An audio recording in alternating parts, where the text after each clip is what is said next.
Hello and welcome to episode 14 of War Down South, the fortnightly Warhammer podcast from the south coast of the UK. I am, as ever, your host, Mr. Callum Slater, and I'm joined by the two wonderful gentlemen that are with me every week, Mr. Ricky Robson. Bonsoir. And Mr. Sam Neese. Shabba. Shabba indeed. This We've week, got lava, man.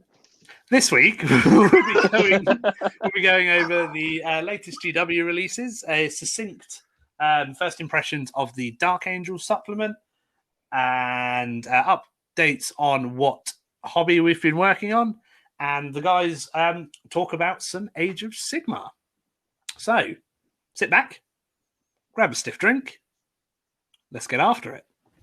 Okay, fantastic. Thanks for joining us. Callum, Ricky, and Sam here. How are you guys doing this week?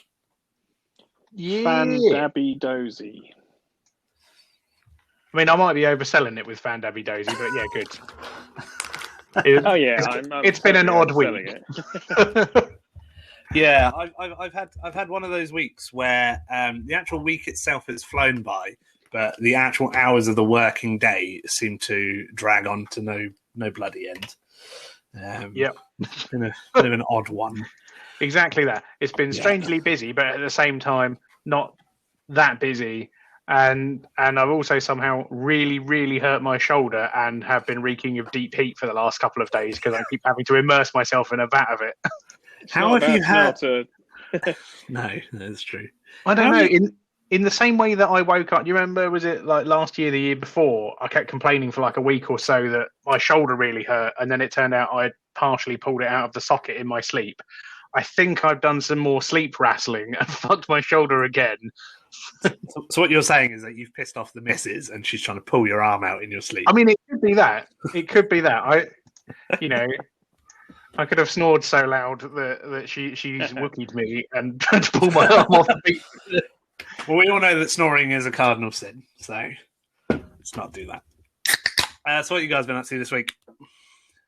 It's a satisfying sound, isn't it? Oh, it's a good sound. Satisfying. What is it? Let's focus on that. I bought a case of pineapple and raspberry old malt cider. Or moot. Ooh. I think it's old moot, to pronounce it.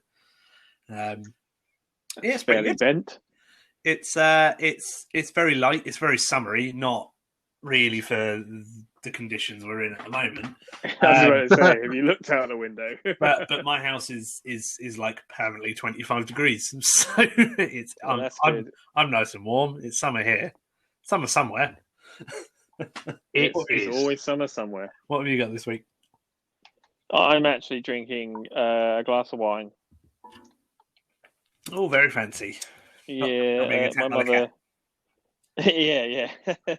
She wanted it. It was really bizarre. She kept leaning over onto the table, like to try and take my glass. So I was like, I don't get what you're doing. So I tapped the glass, which is the video that you've seen. And she's trying to nab my glass of wine, the weirdo. That's a good cat. He's a good cat. Well trained. She just needs to give it to me now. Yeah, if you can train your cat me wine. bring you wine, rum, anything. That's it. That would be great. Anything for you, Sam? Cup of coffee? Cup of tea?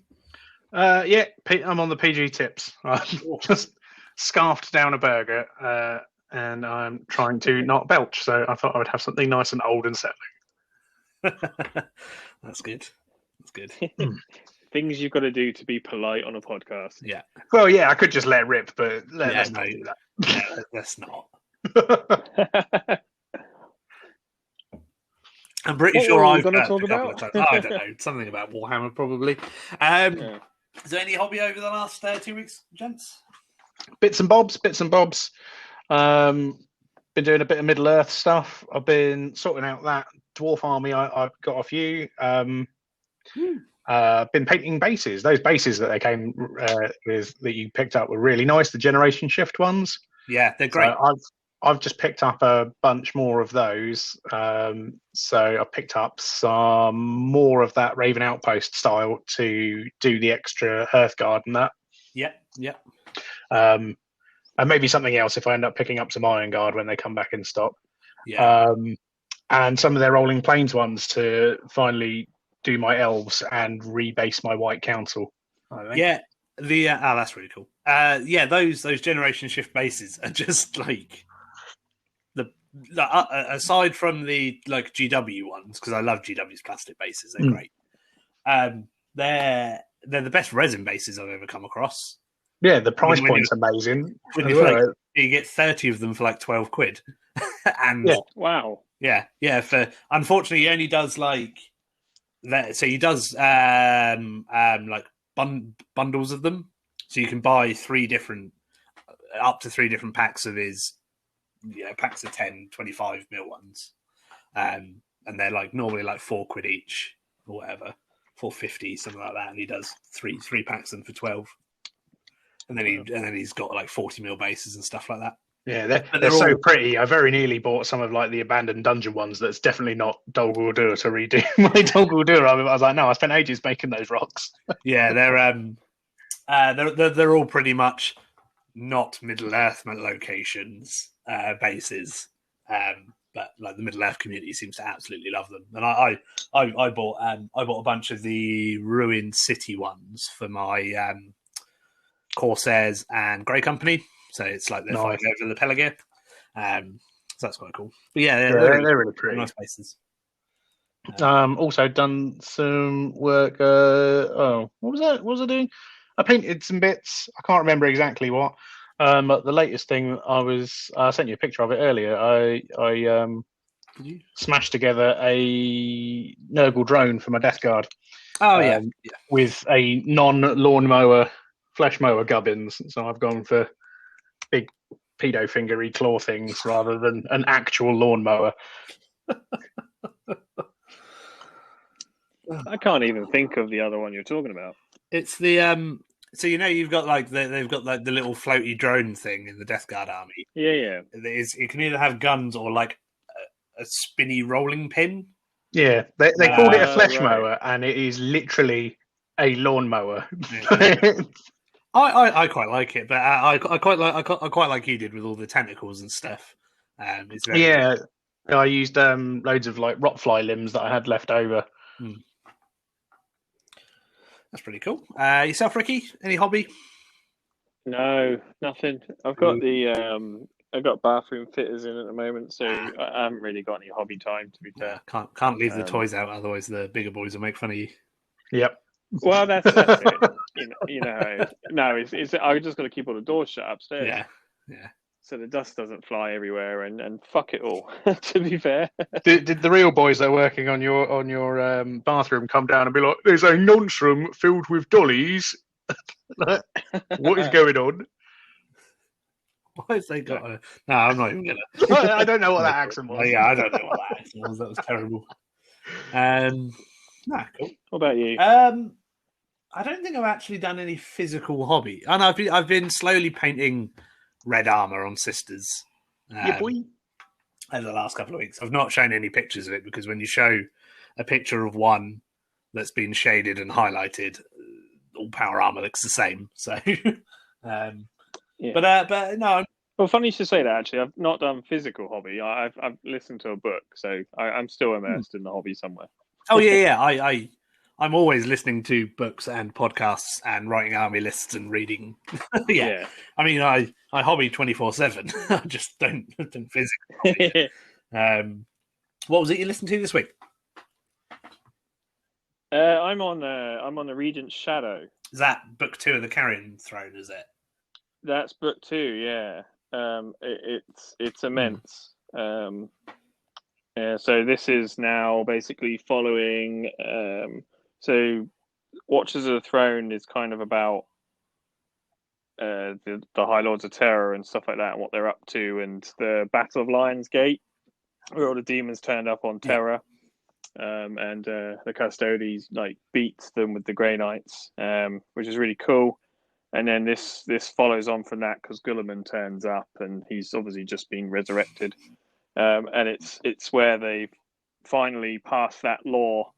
Where the Custodes can leave Terra, so they're on their that's cool. Their little gallivants now, and they're just literally I've just got to the point where they're just kind of starting to send them all off and bits and pieces like that. But it's well written. It's always from three people's point of view. Yeah. Which is quite nice. It's a good little book. Yeah, that's a cool part of the advancement of the story that I quite like. Are the torchbearer fleets? That's it. Yeah, that's basically. They're like the Custodes, Sisters of Silence, Inquisition, and like some Marines grab a bunch of guard, and they're like, okay, we're going to go give Primaris Genesi to chapters that were last seen in this corner of the universe. Let's go, and just sort of going. Hopefully, they're out there somewhere, which is really cool. So what the it is quite good. Yeah, it's what the War of the Spider Psychic Awakening's about. It's Fabius trying to lure in one of these torchbearer fleets, so he's got some Custodes and loads of Primaris Genesi to play with. Right. Was he successful? Well, the whole Psychic Awakening book is about them coming in and fighting, and because he's in the ruins of Cadia. Okay. So he's set up like this weird, obviously like flesh lab thing, and the Death Guard are coming after him because he's done them dirty in a deal, which is really cool. The Fabius Bile books are really good as well, actually. The Progenitor Lord Clone Lord. I can't remember what the other one is. Something Flesh maybe, but they're really cool. He's got like a weird gang of like old apothecaries from traitor legions and stuff who are all who are all like learning from him. There's like an Iron Warrior one who's really cool with like bionics, and then there's a Word Bearer one who just has like this vest full of like demons in bottles that he uses to put in people, and it is really cool. He just exposes his coat and goes, 10 quid, you can have a little demon in a flask. Hey, you want to buy a demon? They're cool. I love Fabius Bile. He's definitely not Gunther von Hagens in space. Yeah. Oh my god! Remember when the UK went through that phase in the mid to 2000s of just cutting up animals on live telly? Animals and people's corpses. Yeah, and then out of nowhere, this strange German man in a big wide-brimmed hat. Yeah, definitely not Heinrich Kemmler. Yeah, definitely doesn't look like the bad guy from any Indiana Jones film. Oh, what a bizarre time to be alive. I just totally wiped that from my mind until you mentioned that. Bizarre. Okay, so new releases. What's come out?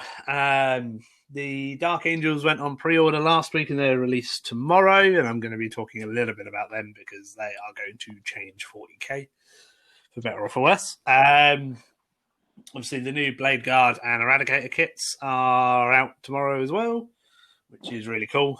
What else? What a time to be a Space Marine. What?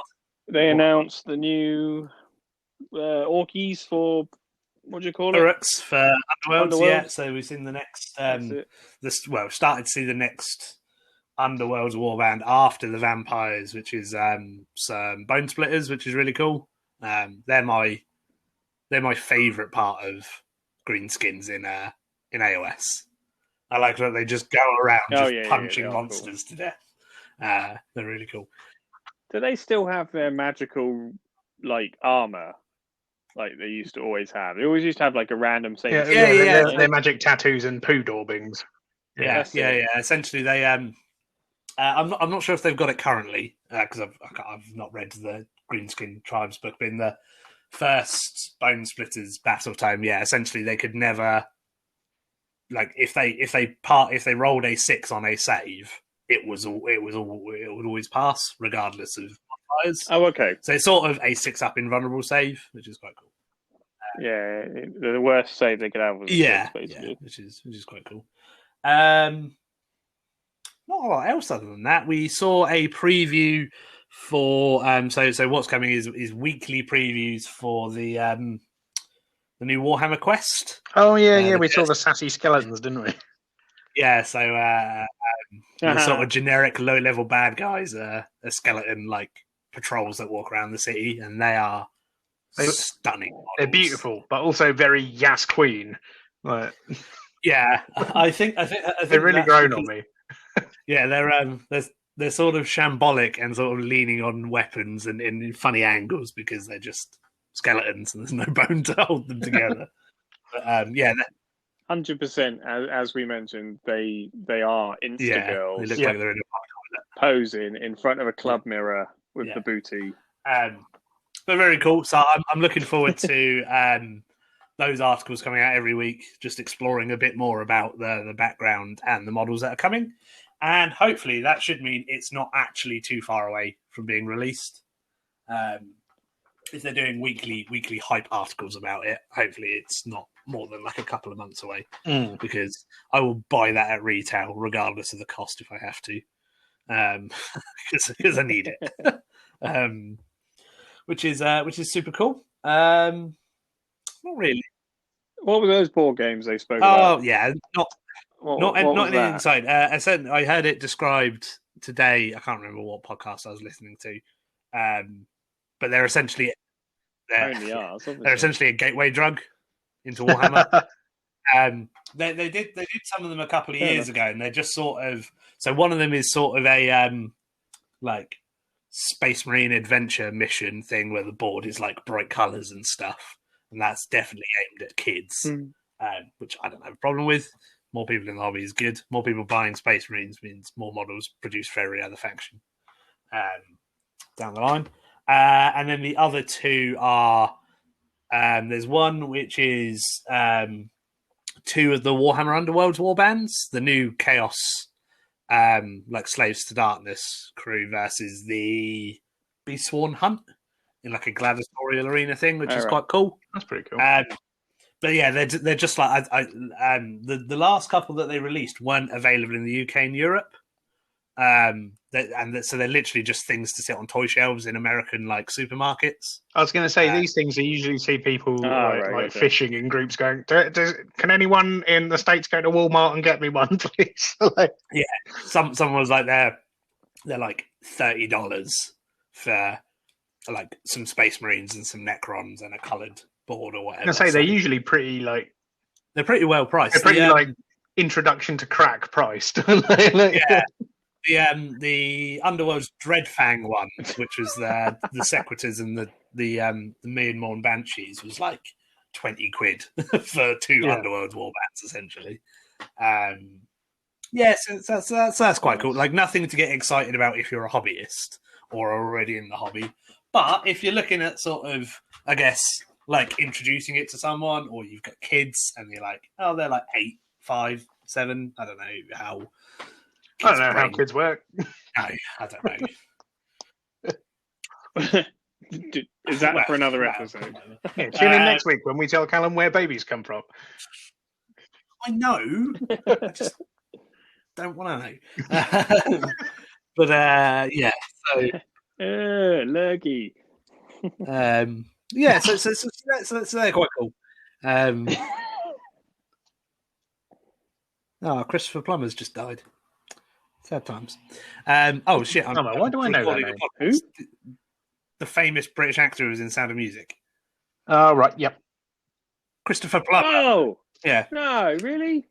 Of what? Age, I imagine. Old. Yeah, he's like 91. It just flashed up on my phone, and then I totally forgot we were recording. It doesn't matter.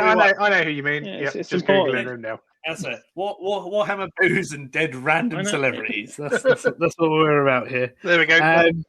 That's this week's title. Expansion. Yeah, why not? What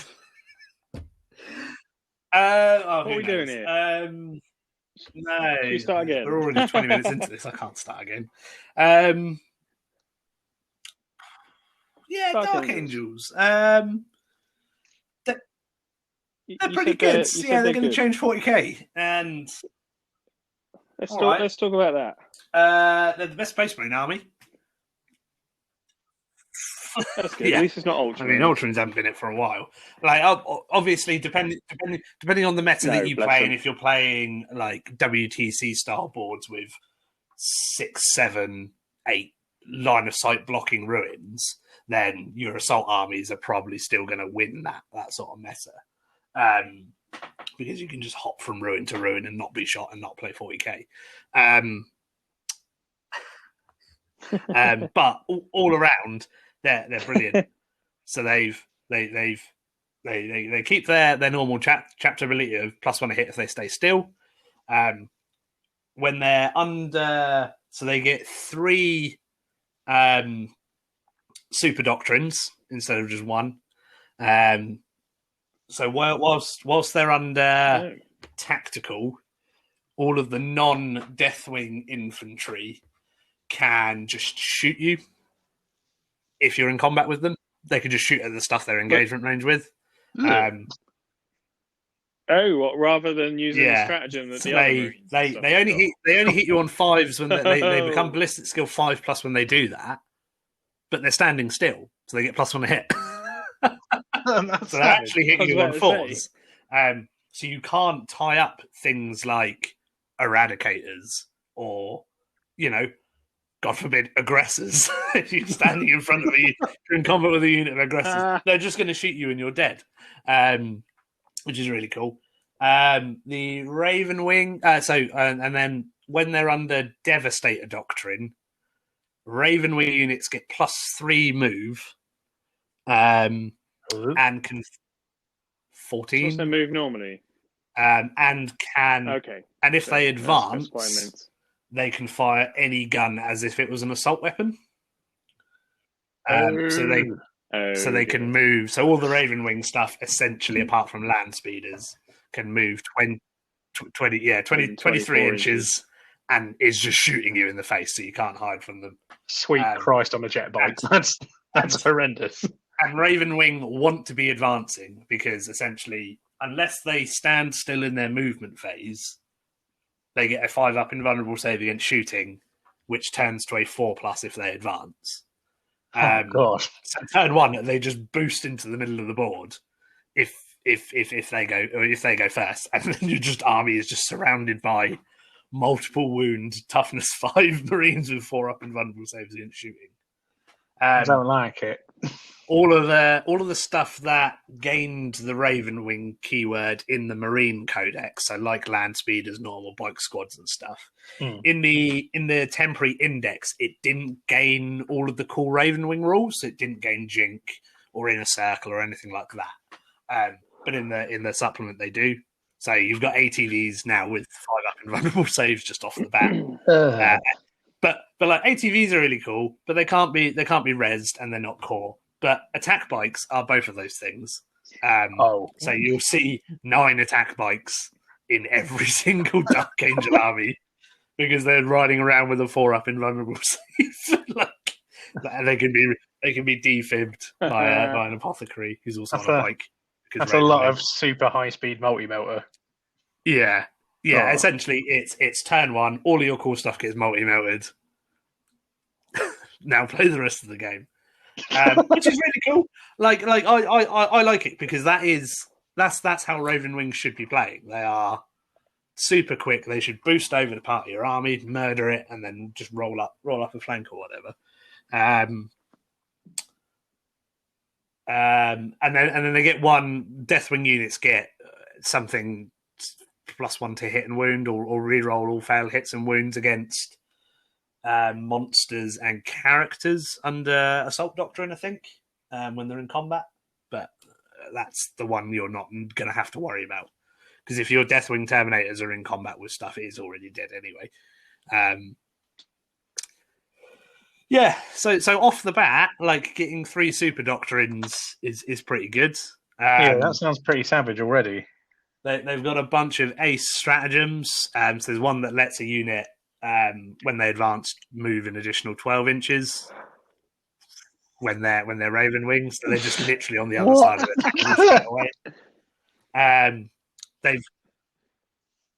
Is that in addition to their? No. I think it's being moved 14 and then auto advancing 6. So essentially gives you another 6 on top of it. But obviously, right, with the +3 move turn 1, that's a 29-inch move.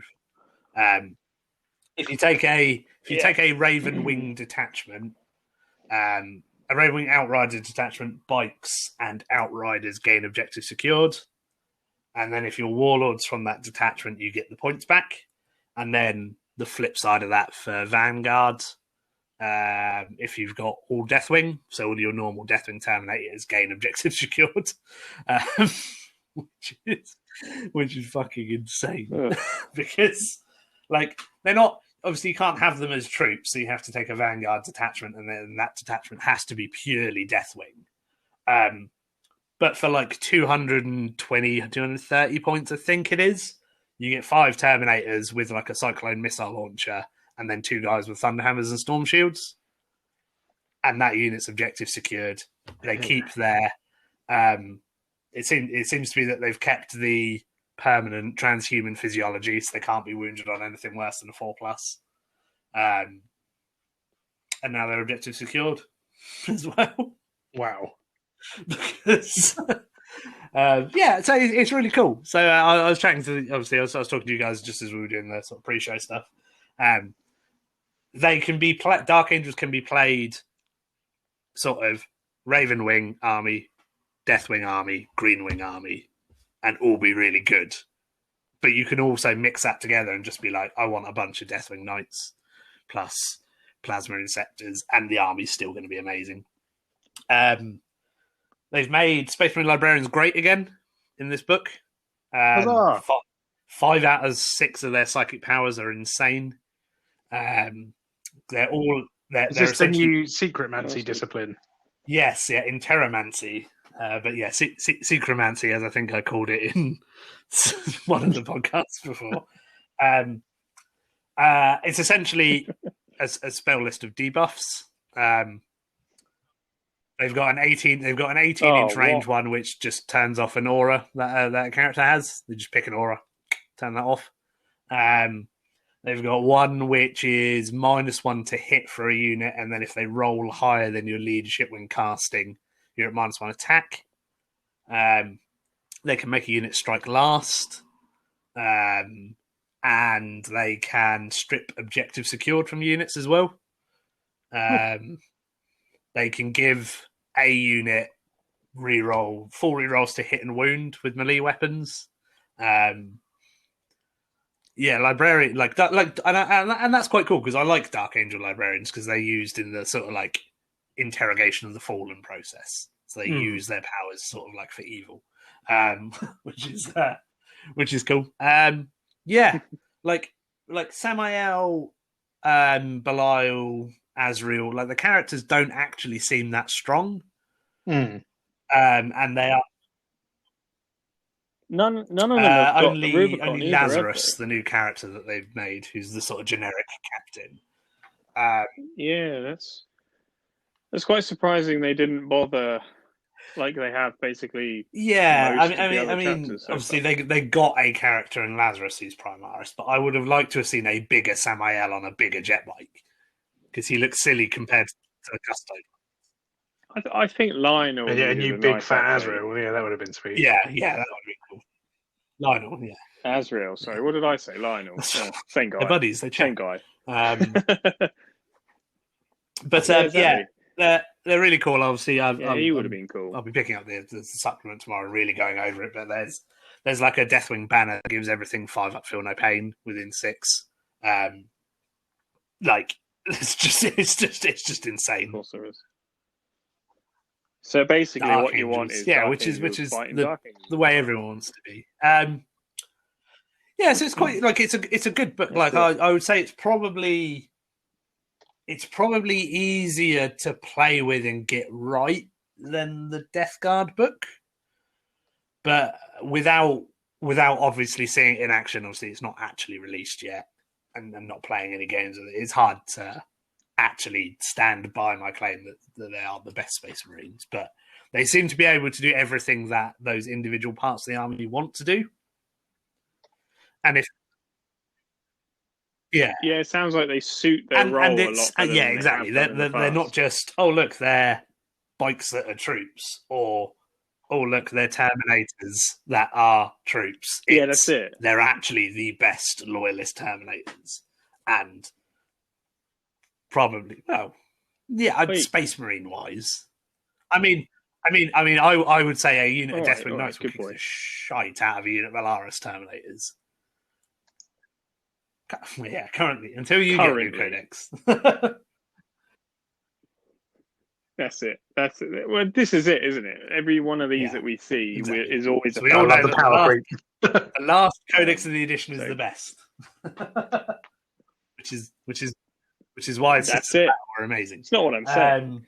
But yeah, they're pretty cool. I'm looking forward to seeing them on the tabletop because you don't see Dark Angels. And now watching people mad scramble to buy like Ravenwing upgrade kits for their Outriders and stuff is always really satisfying to see. And all the fanboys are sitting there going, it's quite funny just literally just being on Twitter as soon as Twitter and Instagram and Facebook and stuff.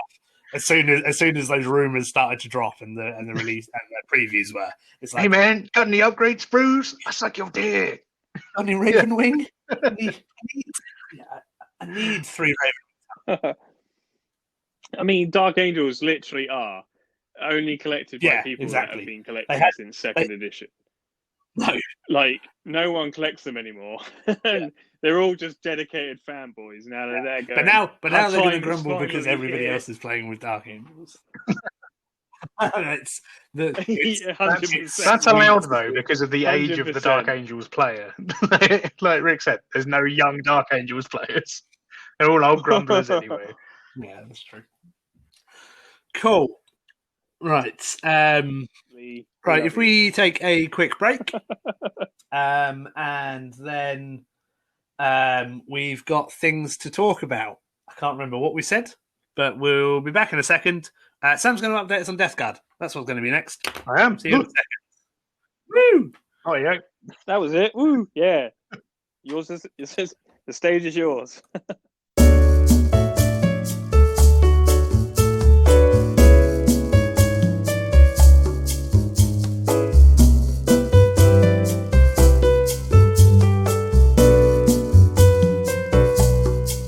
Awesome. Thanks for waiting. I'm sure you enjoyed the elevator music. So, the last episode, Sam gave us a rundown of the new Death Guard Codex that he was very excited about. Obviously, we had some technical issues, and the last 20 minutes, 10, 15 minutes of the us talking about the data sheets were unfortunately lost into the abyss. But if you want to know about that, buy the codex and read it. Yeah, that's not what we're here for. That's not what we're here for. We're not here to give any sort of reliable advice or reliable opinions on content other than it being the best thing ever or utter garbage. That's what we can do. Yeah. We are black and white. And sometimes we get that wrong. There are 2 slots on our sliding scale. Yeah. So you've had a couple of weeks to digest the codex now, Sam. So I know that you were talking about you had like an idea in mind, regardless of what you wanted to do. So has that changed at all, or do you want to run us through a list that you're working towards? I know you put up something on the website. I did. Cool. I did. So that's probably going to be one of the 2 versions that I play with first, but like I refined that list a little more because like the best stuff in the book is the Terminators and the HQ choices that you can only have one of. Yes, yeah. So you can only have one. Yeah, each detachment can only have one Lord of the Death Guard because they all fucking hate each other and are jealous. Oh, okay. So it's the same thing that they're doing with Space Marine captains and stuff like that. Yeah. Which is cool. The physical codex that was written where there was only one captain per company. Yeah, like exists now. So yeah, essentially all of the new codexes seem to have something of that way, don't they? Yeah, the rule that they had to bring in when people were taking like 8 Tau Battlesuit Commanders. Multiple smash captains.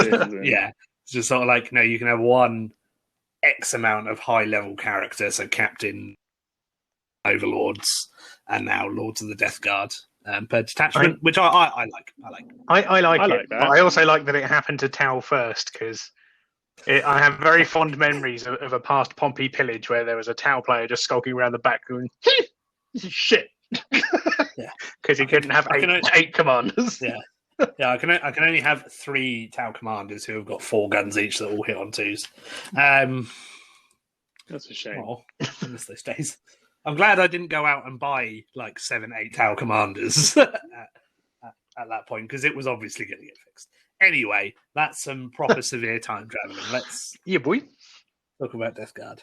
I wanted to experiment with the new Lord of Virulence as well. So I've jigged around the list that I was intending to play with first, the one that I put up on the website, and all of my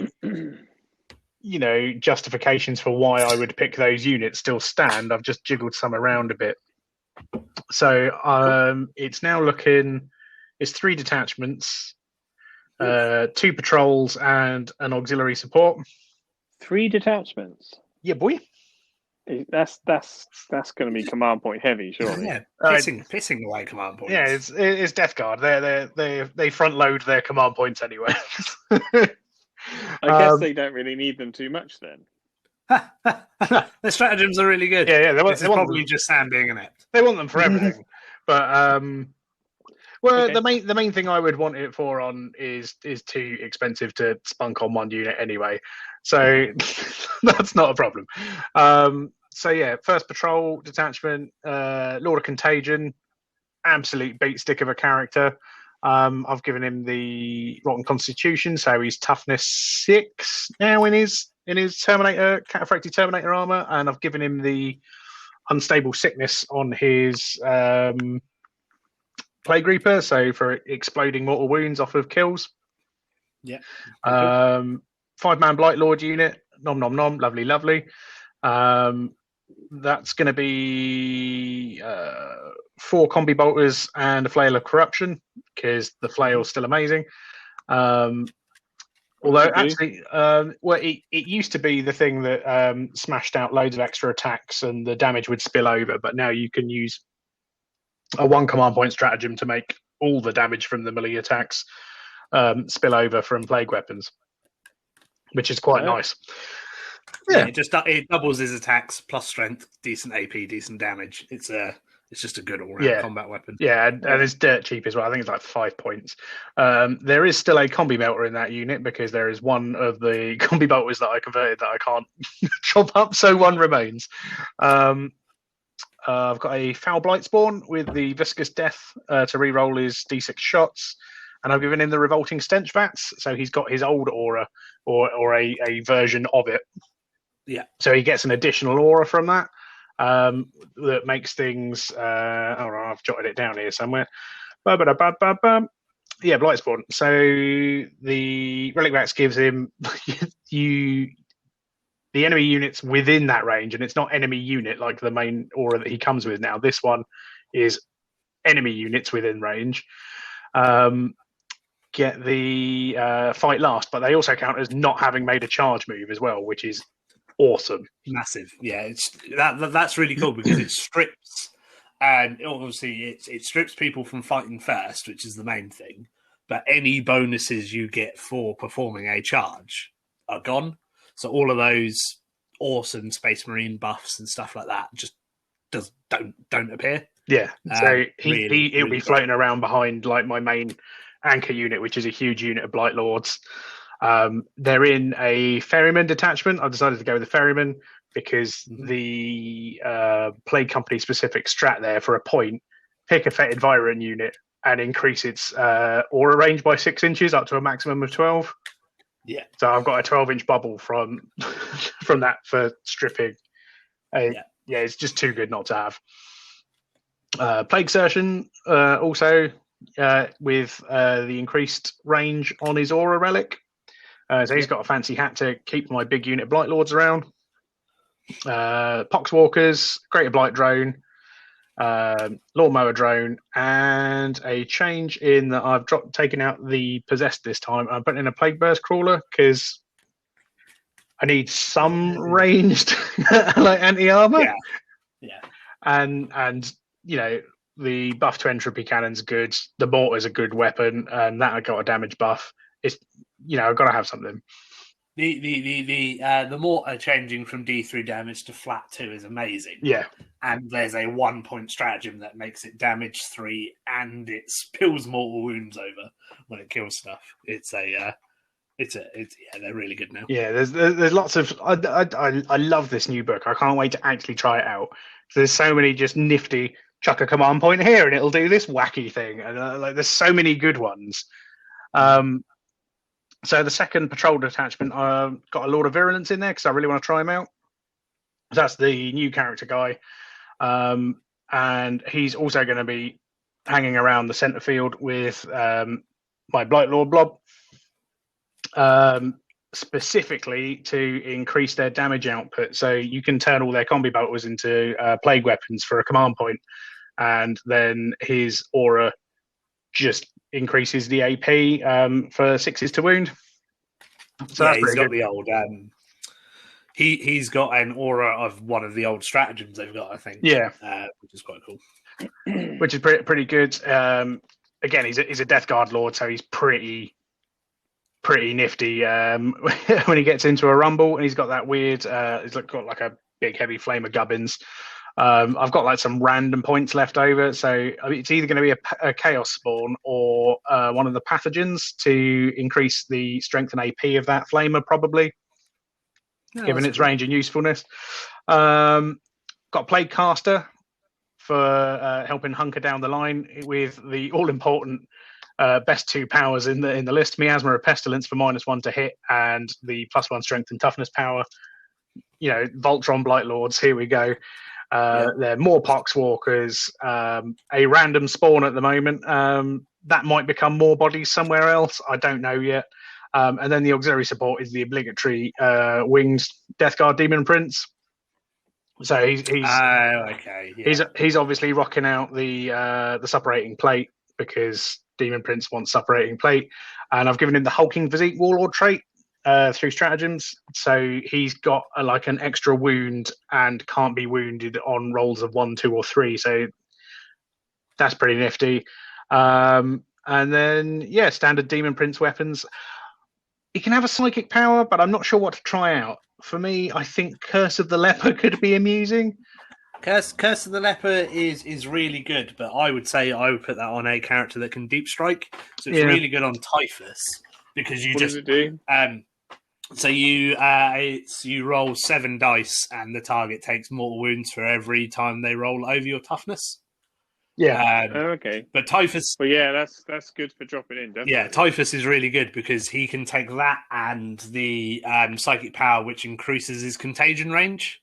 So he can drop in, put you in his contagion range by using a psychic power, so dropping your toughness by 1, and then just shoot flies at you, and you die, which is quite cool. Yeah, that's what I would probably say for the Demon Prince, is to give him the thing that gives you increased contagion range. Yeah, that was the other one I was looking at when I was just looking at running one with one of the interesting contagions, like the more fun contagions, but I think that they're going to be difficult to keep alive. So I for me, for a Demon Prince, I think it's got to be one of the two that increase how long you stay alive. Warlord traits.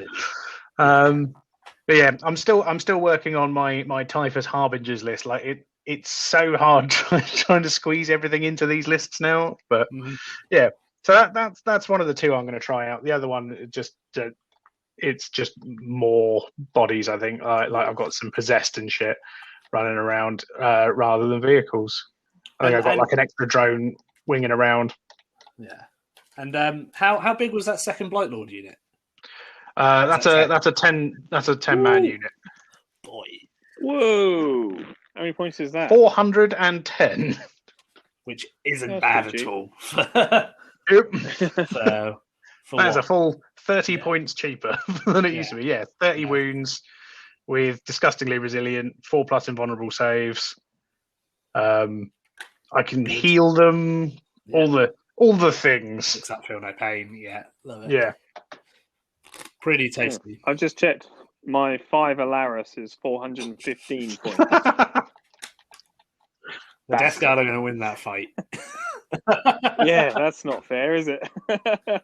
I will give you Space Clap, and that is it.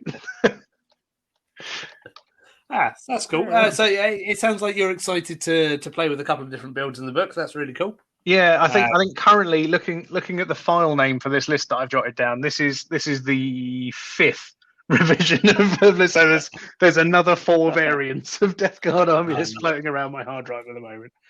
That's what I like to hear. That's what I like to see with new books. Just going on this list and then stick with the list and learn how to play it and stuff like that.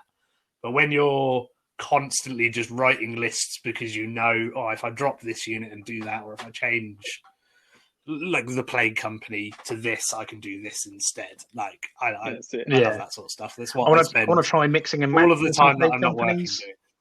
Yeah, that's the same. So like if I'm in a meeting and like I'm not having to like pay attention to it, I'll just start scribbling another version of the army list. Yeah, I'm fully anticipating that GW are going to stop the broken trick of the book, which is flying a Plague Company Hell Talon into the middle of your opponent's army, then giving it the droning, using the stratagem to give it somebody else's contagion. Yep. And then bumping its contagion range, and then just turn 1 having your opponent being at half move. And that's going to stop. Half move and -1 toughness because I threw a plane at you. Yeah. It's it's funny you mentioned that. The amount of people that I've seen, I'm in a couple of Death Guard groups on Facebook, and I've seen people, we've got any Hell Talons? No. I guess not. Right, well, nobody bought them anyway because they were always trash. I know. I'm fairly certain one person legitimately bought one.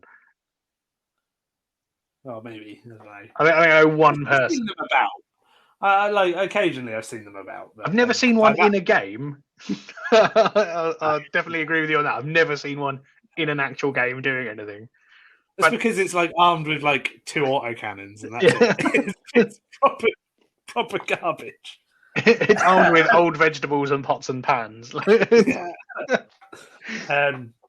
But sort of tying into that is something that I forgot to mention is so that's what I anticipate. I anticipate you're not going to be able to give planes contagion abilities because that's clearly I would agree with your assumption on that. That's not something GW are going to allow. I'm fairly certain that's just something no one like it didn't cross anyone's mind, and the internet has gone. I'm going to make that plane give you AIDS. Can that plane hover?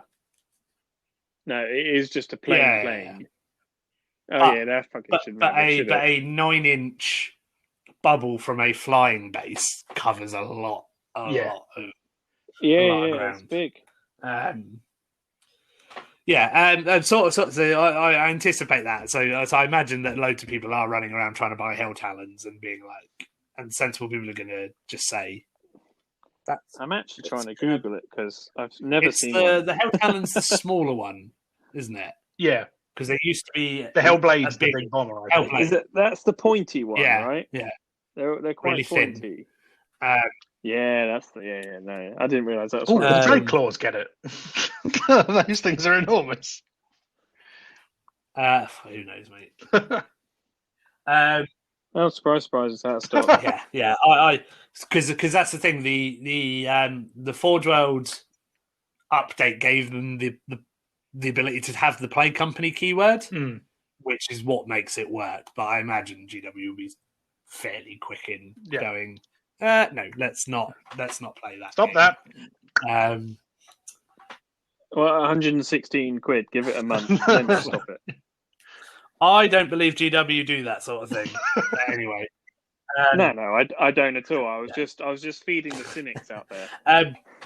But sort of in a similar vein of people rushing around trying to buy stuff, the points adjustments for the things that were clearly wrong in the FAQ happened. So we got a points change recently. there were a lot of mistakes they sorted out in the Drakari. Yeah, so the era of 10-point Reaver jet bikes is over, and they are obviously 20 points. And like, so many people have gone out and bought like the max you can take, so 36 jet. Oh, really? Have people actually done that? I know we joked about it when you mentioned it. People actually, like Drakari forums and stuff, you've got people going, don't be an idiot. They're not going to be 2 wound models that are jet bikes for 10 points. And then the people blinded by the excitement and further going, no. Look, they released all of the new points for the Death Guard at the same time. So these are going to be the new points in the Codex. Now, they may be listed as 10 points in the Codex, but they're not going to be that when it gets redone when it's coming out in like March or April or whatever. Yeah. Which is so funny just to see these people sound the sad fog. I love the internet. I can't believe they've done this, and it's like, no, that was obviously a mistake. 1 and 2 is next to each other on a keyboard. They haven't gone like, or it's a joke, and they've gone, let's see how many of these we can actually sell. Oh my god, it's all of them we've ever made. It's not. It's literally like the warehouse manager has gone, guys, we've got too many, and I need to free up space for the new stuff. Whoever comes up with a way to sell these gets a bonus. Yeah, exactly. But so there's lots of changes like that. So Reaver jet bikes are now 20 points each instead of 10. Sisters of Battle Dominion squads now can't take heavy weapons because that was randomly introduced into their fucking war gear list. So it just made Retributors obsolete because they get to move before the game. Your gold boys have got to pay for their magic sticks again, haven't they? Yeah, yeah. Coming. I purposely didn't even touch the points on those when I was doing my list because I went, well, they're not going to give me a free magic stick. It's not going to happen. Well, they're not going to -1 to hit. It was a free magic stick and a big points decrease. Yeah. But the other 2 banners are now free. It's just the good one that because you can give that guard squad next to a 5-up invulnerable save. Ooh. Free. Or I can make my jet bikes -1 to hit. That's what it's flat. Magic stick. I wonder what I'm taking. So that's quite funny. So there's a lot of changes. There's like weapon loadouts on knights and stuff where they clearly just copied and pasted it from one to the other. Oh yeah. So I did see that one. Yeah, the old knight errant with battle cannons and shit. I can run a knight errant with a battle cannon. Yay! That's just a paladin. Yeah. That's exactly the other knight, which is exactly the same. Yeah, that's clearly Derpy McIntern has copy and pasted everything. And I love it. I absolutely love it because you just see people losing their minds that this sort of stuff happens. And there's an argument that sort of there should be a higher level of quality control with a company like GW, where rules do encourage people to spend money. But when it's obviously, oh my god, these amazing models that were in every Drakari list anyway are now half the price. I'm going to go and buy them all. Why don't you have a little warning light in your head saying, this is probably not real? This company, which is renowned for releasing codexes like with just missing data sheets and equipment lists and stuff. It's not even that, is it? It's just common sense. Like, when you're down the dark alley and that van says sweets on the side, it's 50-50. It could be a nicer van owner that has sweets that he's going to give you in the back, or it could be a nonce, which is probably what it is going to be. You just scope it out for a little bit and see somebody else go for it first and see what the result is. Yeah. Smart. Speaking from experience, the two of you, look at you. I did not get to my weight turning down sweets when they were offered for free. I thought you were going to say turning down nonsense. That would have encouraged me to run more. Anyway, I think that's like paedophile joke number 3. So let's. I don't think we. Well, just in case. Oh no! I'm just saying that I don't think we've had any in the previous 13 episodes. So we've got ground to cover then. That's all right. Any other big news from GW this week, or any changes to sort of armies going forward, or what we're painting next? No, I'm still waiting on whether I got into No Retreat 10. So, to be fair, I'm a little bit on just hold. Waiting to see whether or not you should make the effort. Yeah, well, basically, yeah. Like, do I just carry on with the Custodes, or do I paint the Titan? when all this wasted time, I could just probably paint something. Yeah, that makes that makes perfect sense. Sam, what are you going to be working on next? Well, I did have a sort of routine going where I would paint some Death Guard, then I'd paint a bit of Middle Earth stuff for a palette cleanser because I really enjoy painting that stuff. But our chat earlier about AOS is making me think about painting some more of the box of Slayers I've got in the cupboard. Mm-hmm. Yeah, I've got a few bits and pieces for you as well. I might start using those. Yeah, might start using those for palette cleansers, I think. Yes, so that's sort of that's where I'm currently at. I'm at the stage where I'm now painting power armor, and I can't really remember the last time I actually painted power armor. And it's on Sisters, and the models are a lot nicer.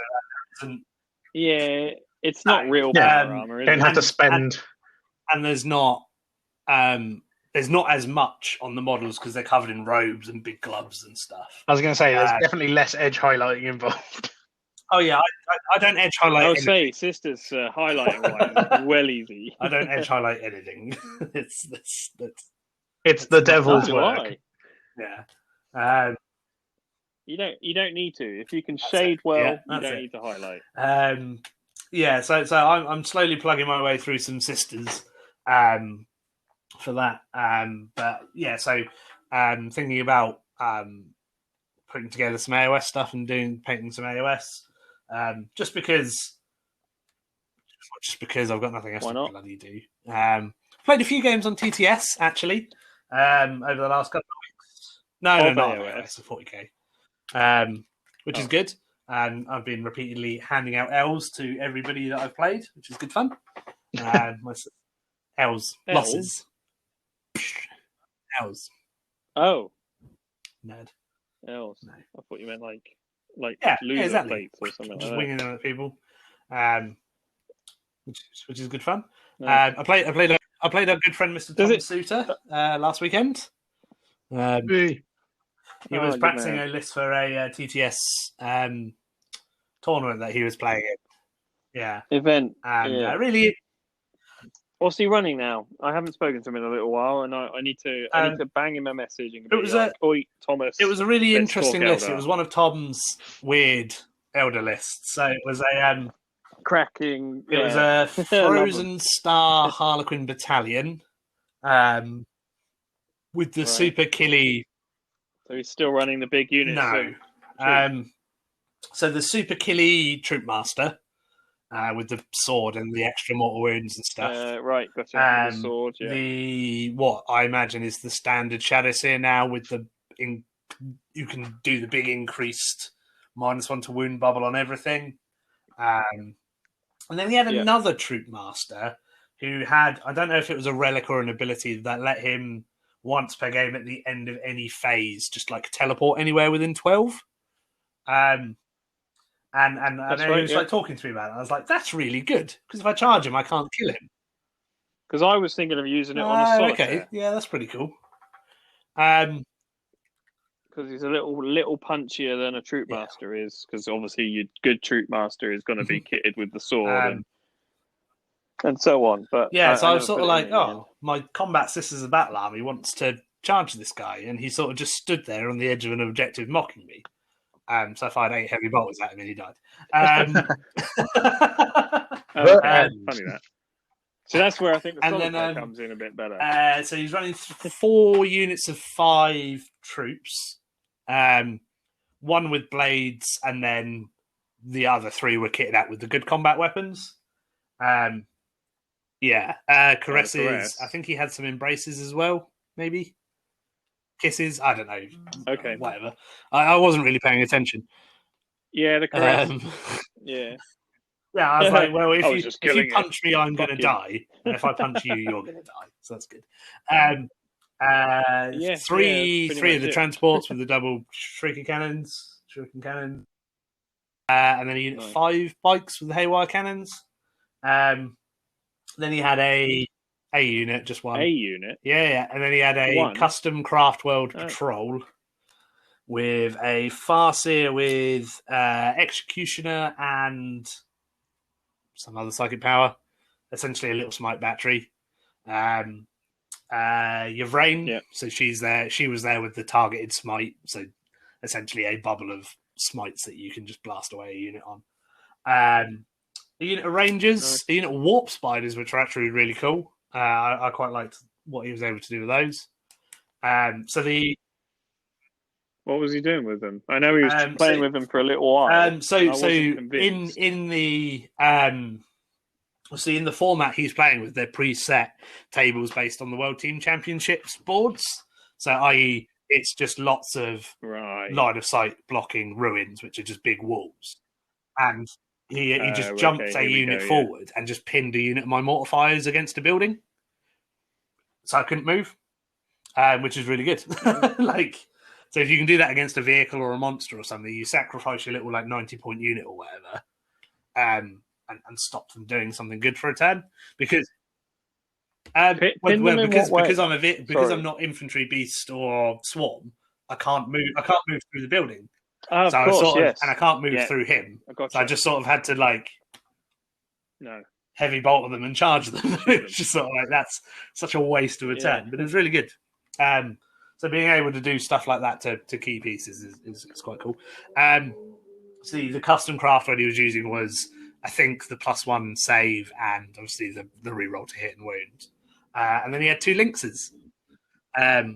Of course. Yeah, that's where the points were. Oh, yeah. Because I looked at the stats. Well, they're not that many. They're only 4. They're 240 points each, I think. Something like that. Yeah, so what's that? I was like, oh, that's not. I was undecided about them. A 6-shot gun that is high strength, high AP, high damage. That's quite cool. But as sort of our game progressed, I was like, this is the problem when you put so much faith in, faith and points and firepower on one elder vehicle. If you misplace it, or it just whiffs your attack. Well, you can hide them on these tables. As soon as I loaded into the game, I audibly sighed, and Tom was like, "Yeah, I know you don't like these." I was like, "Yeah, that's right. It's fine." I was annoyed they took the Sonic Lance version away from them because that's what I own, and you can only use the Pulsar version now. And I'm like, to be fair, in my eyes, it's not as good. It's better than the option that doesn't exist anymore. 100%, yeah. 100%. You can have your links with an imaginary gun if you want. Yeah. I have the ability to snap weapons. Yeah, it was a good game, but unfortunately, I went first. I couldn't see anything because his army was hidden. Because you should be able to hide your army against any opponent, any turn, in any deployment in a game of 40k. Because that makes sense. TC. Does it? And then Tom shot some things, and then I punched his army to the moon. And the game was over, essentially. It was cool. So, interesting game.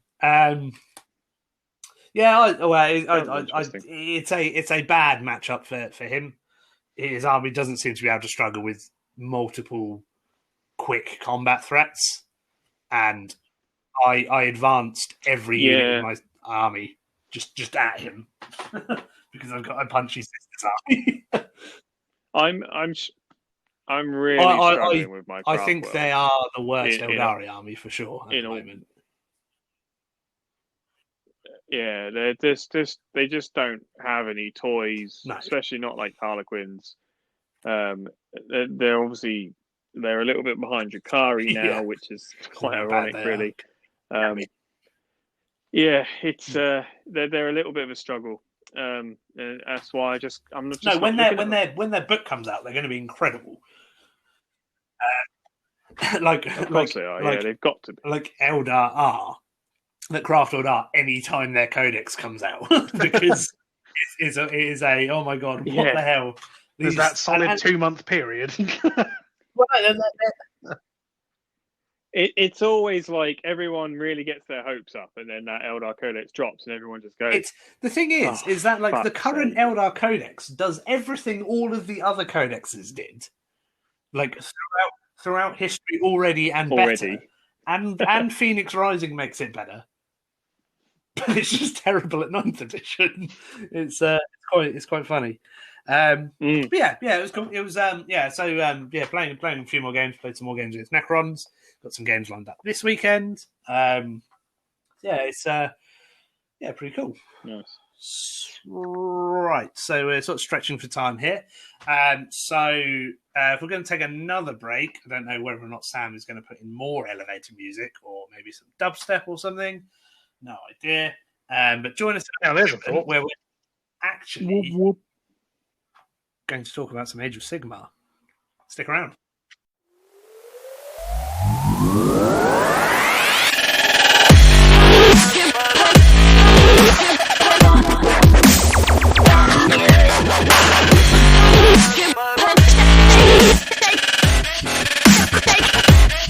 Warhammer. That should be the intro. Right, okay, so we're going to talk about... so thanks for waiting there. Yeah. Warhammer. We're going to talk about some Age of Sigmar, which is something we've not really delved deep on the podcast before, because essentially when we started, 9th edition started to be leaked out, and then that's all we've been able to talk about because we got excited games. Yeah, and I love 9th edition, and it's amazing, and it's the best version of 40k. I think it's probably the best version of any of the core games they've ever done, in my opinion. I think so. I mean, it's pretty hard to top Middle Earth because the rule set really hasn't changed in 20 years, which is quite impressive. But that I don't really see that as a core system anymore. It used to be more of a specialist thing now. But yeah, Age of Sigmar. So we started to talk about Age of Sigmar and then started to not talk about it. So so it's a game that we got mad into at the end of 1st edition. Sort of when the first. Well, I think it was really when the first General's Handbook came out. So about a year into, about a year after the original core set and all of the PDFs and stuff were released, GW realised that they should probably put some points values together and actually make a playable game. And I love it because a lot of it was incorporated into 8th edition 40k and then obviously 9th edition now. And it's a totally different venue for how rules interact.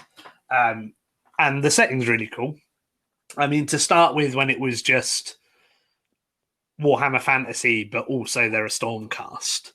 I think a lot of the lore and stuff left a lot to be desired. But now the game itself is like nearly 6 years old. There's so much background, and all of the armies have now got these really unique identities that fit within the world, even the ones that have sort of carried over. I really like it. It's a really cool setting. Just haven't played a lot of it in the last couple of years, unfortunately. 40k does tend to dominate all other games, regardless of how well intentioned we are. It always has. Yeah. I mean, when we used to play like 7th edition Warhammer Fantasy, like Fantasy was always my preferred game. Used to love playing Fantasy. but it would always come second to 40k. Don't know what it is. May just be because Space Marines are everyone's daddy. But I like a fantasy setting. And what AOS has developed into is such weird fantasy.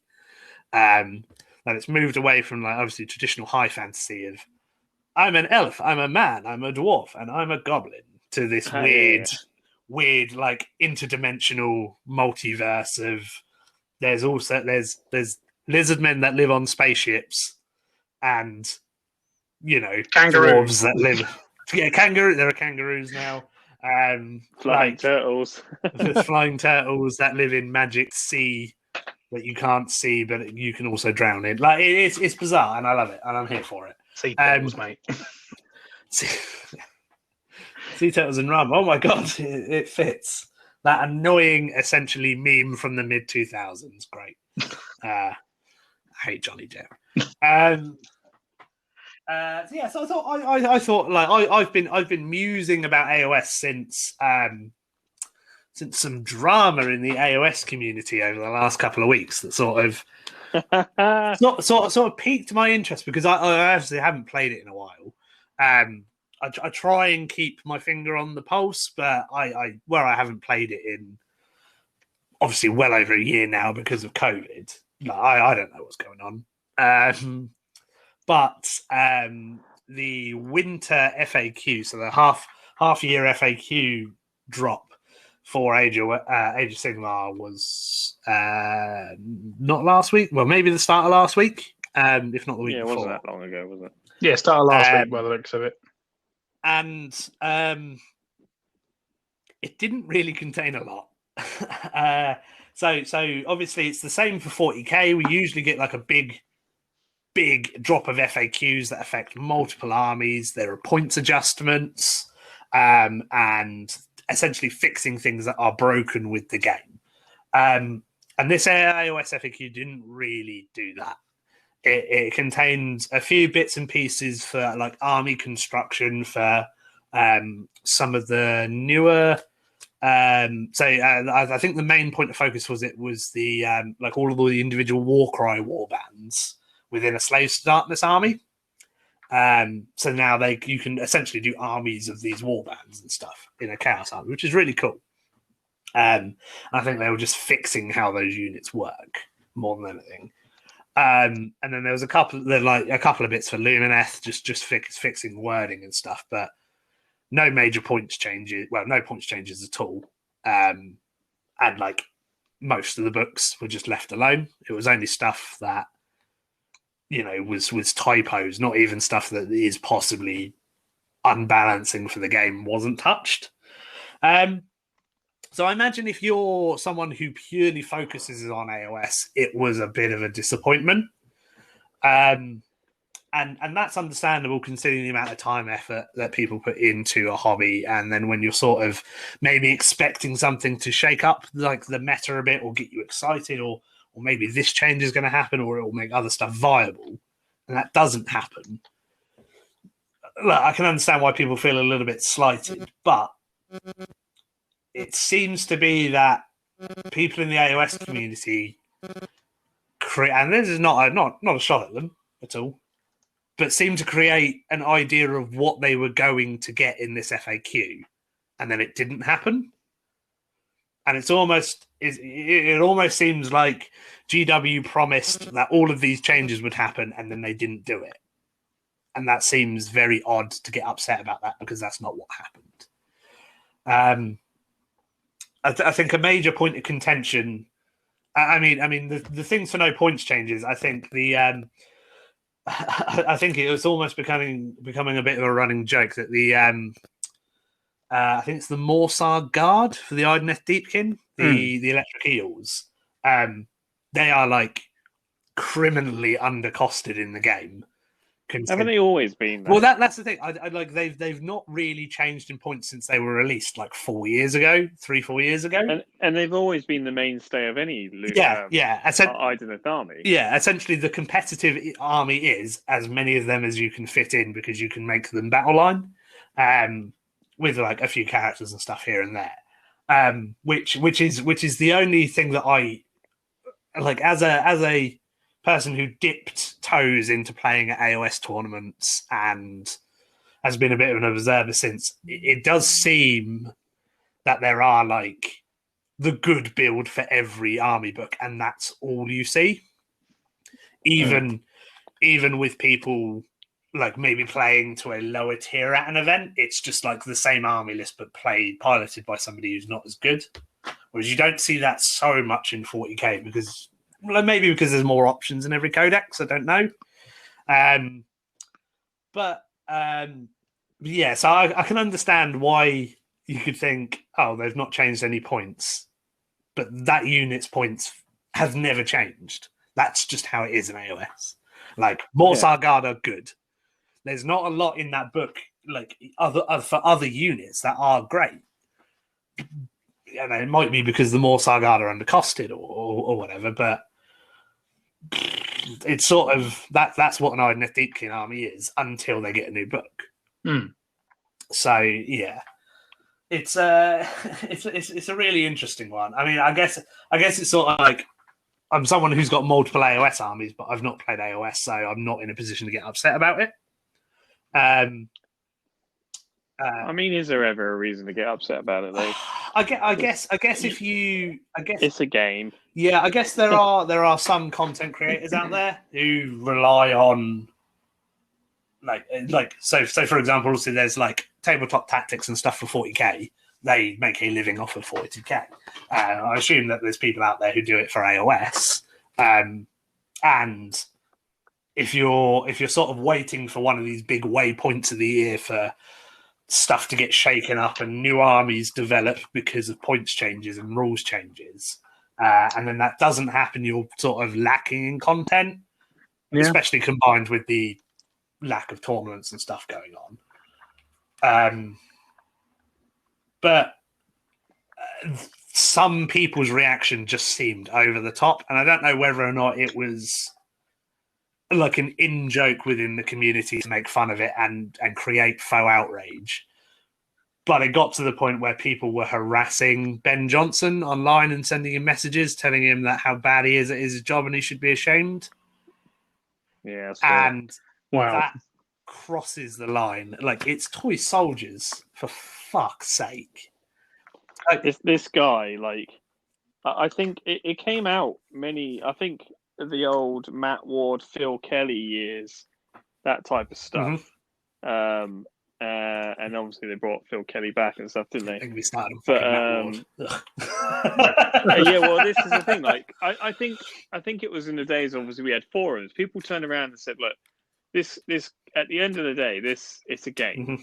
And this guy writes content for this game. And, you know, your opinion is not really on his spectrum. At the end of the day, he's doing his job. He's getting paid and he's putting dinner on the table for his fucking kids. Yeah. Like, it doesn't need to get personal that your opinion of what he's done as part of his job, it's unreal to think that you have the right to abuse this person who's doing his job that he gets paid to do. As his career. Exactly. It's an outrageous sense of entitlement, isn't it? That's exactly it. Like, I can understand being disappointed because there's, you know, every January or December we get points changes and, you know, some rules changes and stuff, and then not getting that. Okay.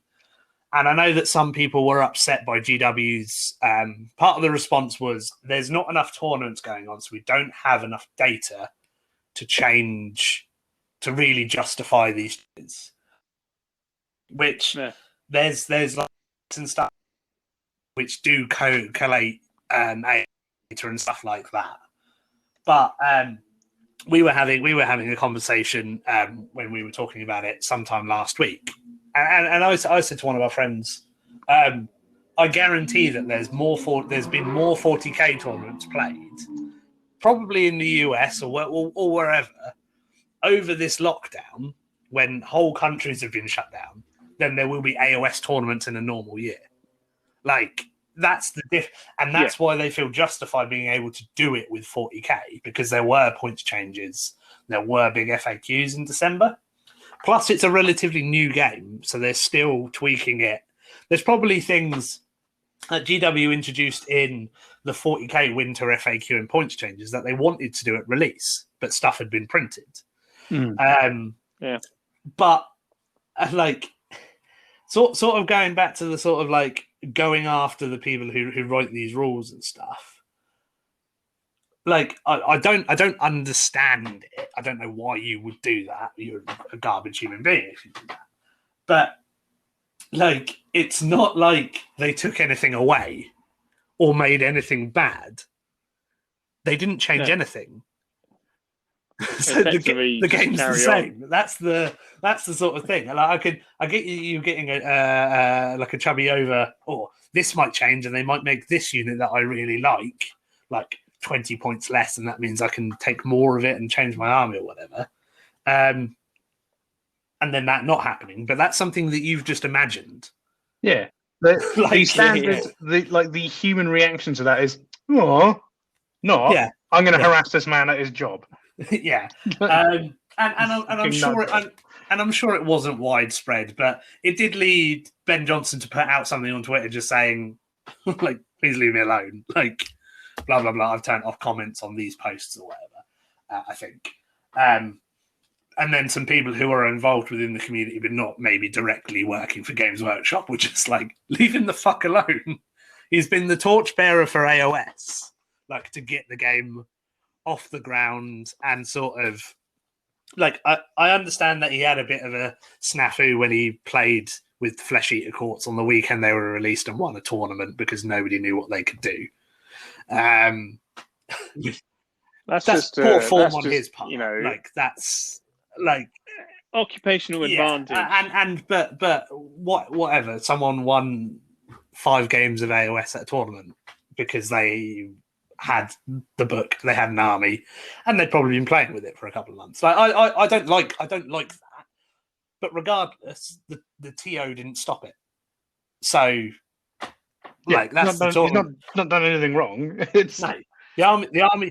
It's usually why most TOs don't. Well, that's the thing. Like, with obviously that's not the case, but because usually we don't all know games. No, that's true. But yeah, but a lot of pretty much every AOS tournament I can see is just pretty much just hand lists in on the day, because the army creation format is really simple, because you've not got individual war gear on units and models and stuff like that. It's just, here's a list of my stuff. I'm playing Lumineth. This is Lumineth Competitive Army 1. It's almost like competitive Magic, or War Machine and Hordes, where you build an exact army because that's what fits and that's how everything synergizes together. That's how I see competitive AOS. And obviously, there's people who go in and they break the meta and they take wacky stuff and they win events with it, like our good friend Mr. Darren Watson. Like, he is there to disrupt everything. He doesn't. I don't think I've ever seen him run like the thing that is currently best from every book. I don't think I've ever seen him run anything that people would consider normal. Like if you say this person's rocking up to an event, you'd be like, okay, they're going to play with that. Yeah. Literally, any time I've seen Daz rock up to an event with an Age of Sigmar army, it's some wacky concoction. Yeah. But so I guess, like, a normal TO thinking, oh, okay, I've got this like 50, 60 person event. I think it was Sheffield Slaughter. So decent sized event. Oh, this stuff is out. Like the Skaven and Flesh Eater Corpse book is out this weekend. Oh, should I let people play with it? Like, they might not have thought about it, but they should have maybe thought, well, maybe someone's going to show up with it. Or if you've got someone like Ben Johnson who has a ticket to your tournament, maybe it's your responsibility to go, are you planning on bringing anything that's maybe released this week? Because I need to...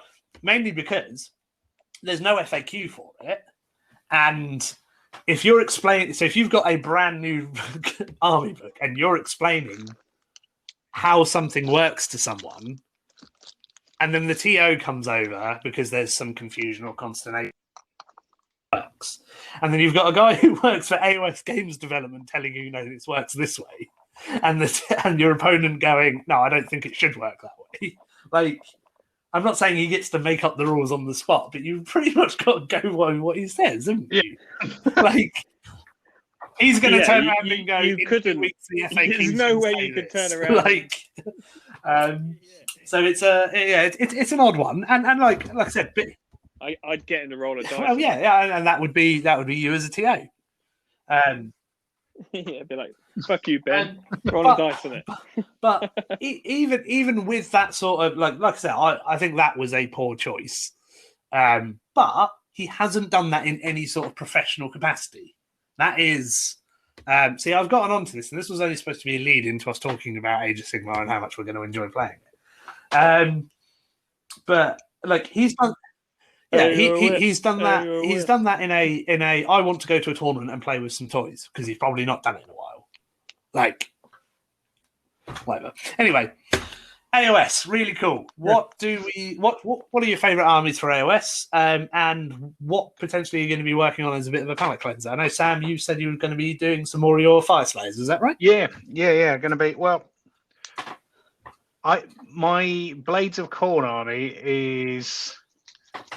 The list that I have been running is still 2 models away from actually being finished without me taking into consideration variations. It has been that way for a number of years. So I might do those 2 models, maybe. But I want to paint more Slayers. I really do want to paint more Slayers. So I've got a couple of lists in mind. None of them really what you would consider a competitive Fire Slayer list. I mean, it's got the basic elements because the competitive Fire Slayer list is as many Hearthguard Berserkers in Lords of the Lodge as you can get. I've got that, but I've got a very minimal amount. And there's only like 4 unit choices in the book. Yeah. I've got a very minimal amount because I want to feel Gotrek Gurnison because I love the model. And I want my list to look as much like the old Karak Kadrin Storm of Chaos list as I can. So I've got loads of Groombath Berserkers and Doomseekers and shit running around as well. Mm-hmm. So there's that. So I've got 2 versions, the one that's got Gotrek in it and the one that doesn't, which is slightly larger, has a Magmadroth in it because I can afford it. But also I've allied in like some Stormcast, so I chucked in a Knight Incanter so I can use the Chronomantic cogs to speed up my angry little midgets, and a couple of Celestar Ballisters because those things are awesome. Nice. And you, Rick? Well, I did build a 12-man unit out of spares that I had lying around from my Beast Claws. And then some other ogre bits that I had. I did a 12-man unit of what did we say earlier? The Gutbusters now or Gluttons? That's it. So what did they go from? Bulls to Gutbusters to. Have you still got your frozen cattle herd? Your Beast Claws, yeah, maybe they. Well, that's the see that's the cool thing. Like obviously since you last played, Beast Claw Raiders have gone from a tiny like a supplement book to being incorporated into the called War Tribes as a full faction. So now you can mix all of that into one army, and they've got their own terrain piece and spell laws and stuff. So if you were looking to play AOS again, you can branch out. Pick up Gluttons, pick up Iron. Lead Belchers. The ones with cannons. Can't remember what they're called. Lead Belchers, yeah. Lead Belchers, not iron. Lead. Iron Guts are the other ones. Weapons, yeah. That's what I'm thinking of. And essentially that would be like learning a whole new army because instead of just pushing like 4 monsters around the board, which you could still do, and going moo, like you've got all of these other units to incorporate into it as well. Really cool. I also started literally. I think just as we stopped playing. I've 3/4 of the way through a Frostlord on a Stonehorn. So I was very Huskard based beforehand, because obviously it was the whole 2+, and they do 6 more wounds. They don't do that anymore, which is a shame. So yeah, I started with the Stonehorn, and I've actually got 2 more in a frigging box. Well, they still have the best start collection. Yeah, that's it. I can't remember it. I'm going to go and have a look while we're talking. It's the Stonehorn / Thunder Tusk kit, which is 50 quid on its own, and then 4 Mournfang, which is 35 quid a box or something, isn't it, for 2? 35 quid, 40 quid. No, I think they're like 22 quid for 2. So it's just like, here, have these free Mournfang. That's cavalry. basically why I have them. Oh yeah, I see it. Like, that's a cool looking box. Yeah. Here's a. I think I did. I had the the £100 box that was all Beastclaw Raiders, which had the had the Yetis. Yeah, and that's stuff it. in as So well. I had that, and I bought 2 of them, and that's basically 2 of them, and then 2 of the Start Collector boxes, and that's been my ogre army for like forever. Because it's about 4,500 points worth. Nice. I want to play some of this now. Yeah. See, that's exactly it. I was talking with buddy ours on the Xbox the other week, and I was just like, I don't know why I stopped playing it. No, I don't know.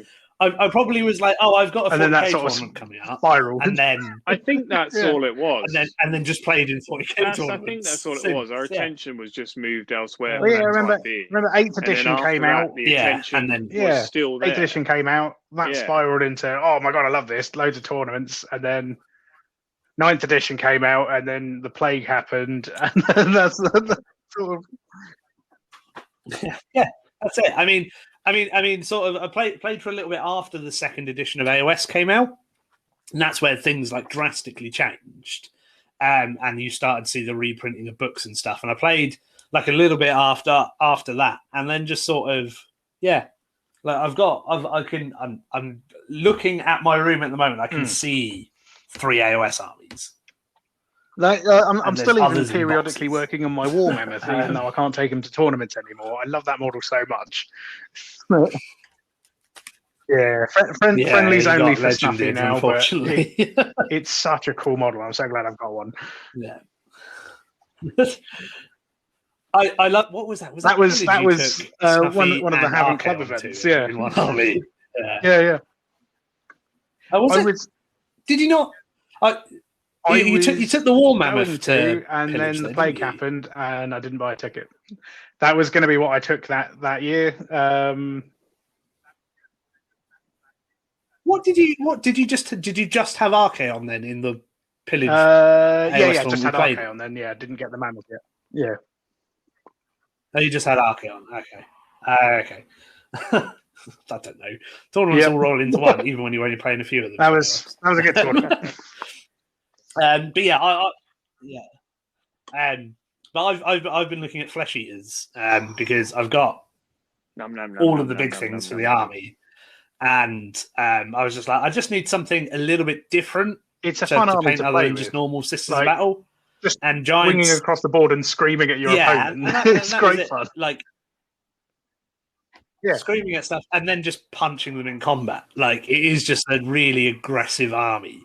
But I kind of want something like that was a bit like my Knights to paint, where I can just be like where I've got like a load of busted up Knights and weird Mechanicus stuff going on. Like, I just want something I can be really like just dirty and lazy with. They lend themselves just throw like technical paints and stuff at it.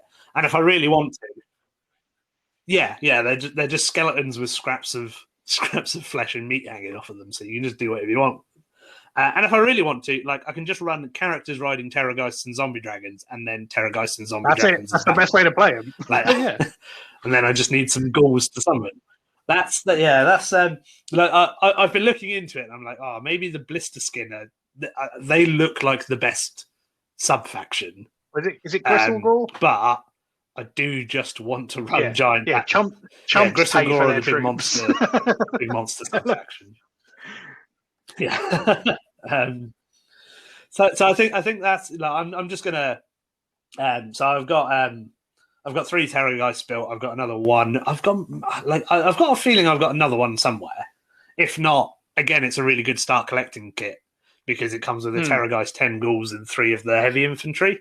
And I think if I continue playing with them, I'll need loads of the heavy infantry to make into crypt flayers, the like flying batwing guys. Part of me still wants to. I might just pick up a couple more of those. Go the whole hog. I know we've both talked about this numerous times about just Archaon and as many Varangard as I can fit in a list. But after painting one unit of Varangard, I never want to paint another one again. Oh. Or the trim. Should we start putting some lists together and start dipping the tip back into Mr. AOS? Tip. Sweet. I might start thrring paint at one of these Terrorgeists at the weekend maybe, and I might go buy some more tomorrow. I might drag out that iron, that Stonehorn. In fact, I'm pulling him out the cabinet right now. Yeah. Oh, buy dust. the book.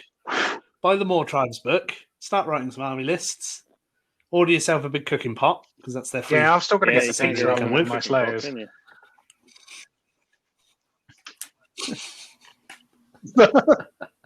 What a ridiculous game. Okay, cool.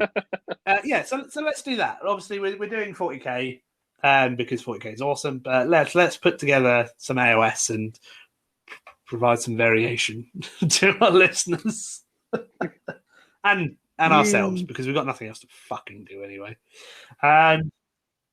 Cool. Right. So this is probably a good place to wrap up. We're about the hour and a half mark, and we didn't really enter today with much to talk about anyway. So we've done a pretty good job, I think. So well done, chaps. Yay. Give yourselves a round of applause. Thank you, the listener. Yay. Just a quick thank you to obviously everyone for listening. Jump on our Twitter, Instagram, WordPress, Facebook, all at War Down South. Next episode, we've got the first, hopefully, in our series of Hobby Heroes interviews, where we will be talking to Chris and Steve from. Oh my god, I've forgotten the name of their channel. That's terrible. I mean, I could step in and help. Chris and Steve from Rock and Soccer Robots. Oh my god, this is terrible. Engine Kill. No, it's not called Engine Kill.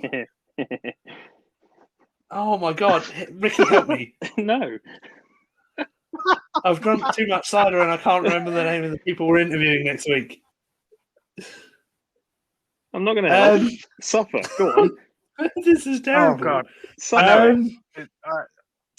Okay.